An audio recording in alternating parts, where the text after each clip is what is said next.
ఆయన పెదకూరపాడు నియోజకవర్గాన్ని 5 సంవత్సరాల పాటు రిప్రజెంట్ చేశారు. ఆయన ఆఫీస్ అంటే చాలామంది ఏదో పెదకూరపాడు అనుకుంటారు, కాదు. గుంటూరులో కూడా ఆయనకు ఒక ఆఫీస్ ఉంది. ఆ ఆఫీస్ మీద 13వ తారీఖున కొందరు వ్యక్తులు దాడి చేశారు. దాడి చేసి ఫ్లెక్సీలు దింపారు. చింపేసి ఆఫీసులోకి ప్రవేశించాలని ప్రయత్నం చేస్తే అక్కడ ఉన్నటువంటి మేనేజర్, ఆయన పేరు నరేంద్ర అడ్డుకుంటే ఆయన తలకాయ పగలగొట్టారు. ఆ నరేంద్రన్ తలకాయ పగలగొట్టడమే కాకుండా ఇంకా సుమారుగా 5-6 వాళ్ళు గాయపరిచారు. ఇది సింపుల్ ఇంజరీస్. దీని మీద ఇమీడియట్గా పోలీసు వారి దృష్టికి తీసుకురావడం జరిగింది.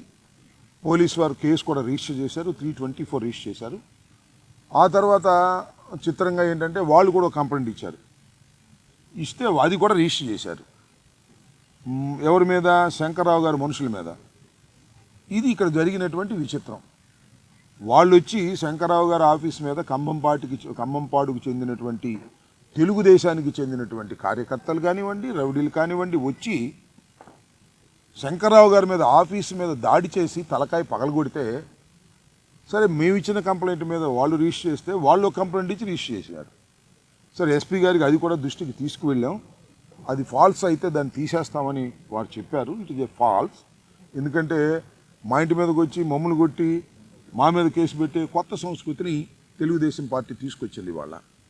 దాంతోపాటు ఎవరైతే నరేంద్ర ఇంజూర్డ్ పర్సన్ ఉన్నారో ఆయన పేర్లు చెప్తున్నప్పుడు 4 పేర్లు చెప్పిన తర్వాత 5 పేర్లు చెప్పిందో దీనికి పేర్లు ఏం చెప్పాల్సిన అవసరం లేదులే, తదితరులను రాసుకుంటామని చెప్పేసి పోలీసు వారు రాసుకున్నారంట. అది తప్పు. ఇప్పుడైతే ఇంజూర్డ్ పర్సన్ ఏదైతే చెప్తాడో అది మొత్తాన్ని కూడా రాసుకుని రిజిస్టర్ చేయాలి కేసు. అలా కాకుండా పోలీసు లోయర్ లెవెల్లో ఇన్ఫ్లుయెన్స్కి గురవుతూ ఉన్నది.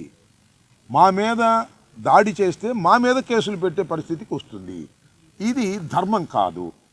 ఇవాళ నేను చెప్పదలుచుకుంది ఏంటంటే, ఇప్పుడు 7 మాసాలు అయిపోయింది వాళ్ళు అధికారంలోకి వచ్చి.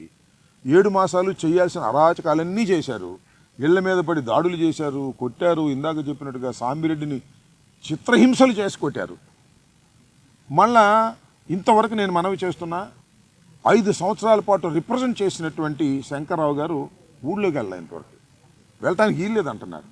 వెళ్తే ఊరుకోమంటున్నారు, వెళ్తే కార్లు పగలగొడతామంటున్నారు, వెళ్తే దాడి చేస్తామంటున్నారు. What is this?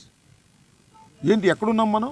నాకు అర్థం కాదు. 5 సంవత్సరాల పాటు ఆయన రిప్రజెంట్ చేశాడు అక్కడ ఒక శాసనసభ్యుడిగా. ఆయన అక్కడ రైతులకి వర్షాల వల్ల పంటలు దెబ్బతిన్నాయి పరిశీలిద్దామని వెళ్తానికి ఇక్కడి నుంచి బయలుదేరంగానే అక్కడ మా కార్యకర్తల కార్లన్నీ పాల్గొట్టేశారు. అంటే ఒక రకమైన హింసా ధోరణితో బెదిరించాలనేటువంటి ఉద్దేశంతో ఇవాళ పెదకూరపాడులో ఈ రకమైనటువంటి ప్రయత్నం జరుగుతుంది. ఇది సహించరానటువంటి అంశం. పెదకూరపాడు రిప్రజెంట్ చేసినటువంటి శంకర్రావు గారు పెదకూరపాడు వెళ్ళటానికి వీల్లేదనేటువంటి ఒక పద్ధతుల్లో తెలుగుదేశం నాయకులు ప్రవర్తించడం, దానికి పోలీసులు సహకరించడం సరైనటువంటి విధానం కాదు అని మనవి చేస్తున్నాం. దీని మీద మేము అందరం కూర్చొని మాట్లాడుకుంటాం. ఖచ్చితంగా పెదకూరపాడు వెళ్తాం. పెదకూరపాడులో కార్యకర్తల మీటింగ్ పెడతాం. పోలీసులు దానికి రక్షణ కల్పించవలసినటువంటి బాధ్యత ఉంటుంది. ఏ చిన్న విషయం జరిగినా దానికి బాధ్యత వహించాల్సింది ఈ ప్రభుత్వం, పోలీసు యంత్రాంగం. ఏంటిది నాకు అర్థం కాల. ఈ సమాజంలో 5 సంవత్సరాల పాటు రిప్రజెంట్ చేసినటువంటి ఒక శాసనసభ్యుడు ఆ నియోజకవర్గం వెళ్ళటానికి వీల్లేదంటారా? వెళితే ఊరుకోరా? అరాచకం, ఆటవిక పరిపాలన జరుగుతూ ఉంది.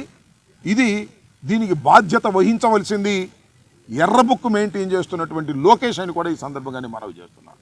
అతని కనుసనల్లోనే ఇవన్నీ జరుగుతూ ఉన్నాయి. చంద్రబాబు నాయుడు గారు కూడా గుర్తుపెట్టుకోండి, ఇది మరే సరైనటువంటి విధానం కాదు.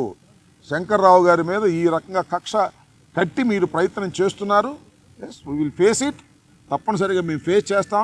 ఏందని నాకు తెలియగలుగుతాను. మనకు సామెత లేదా, చిన్నప్పుడు పిల్లిని గదిలో పెట్టి కొడితే ఏం చేసింది పిల్లి? ఒకసారి 2 సార్లు 3 సార్లు తొండ తింటుంది. 4వ సారి ఏం చేసింది? ఎగబడదా? మా పరిస్థితి కూడా అంతే. పెదకూరపాడులో ఎగబడాల్సిన పరిస్థితి వస్తుంది మాకు. ఆలోచించుకోమని కూడా ఈ సందర్భంగా నేను చెప్పదలుచుకున్నాను. ఎస్పీ గారిని కలిసి అన్ని రిప్రజెంట్ చేశాం. సాధ్యమైనంత వరకు కొంతమేరకు న్యాయం చేస్తారని మాకు నమ్మకం ఉంది.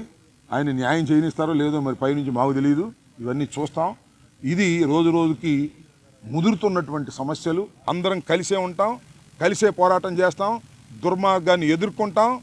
ఖచ్చితంగా ఈ తెలుగుదేశం చేసే ప్రతి తప్పిదాన్ని కూడా ప్రజల ముందు ప్రజాకోర్టులో పెడతాం, న్యాయస్థానాల్లోకి వెళ్తాం. వదిలిపెట్టే ప్రశ్నే లేదు.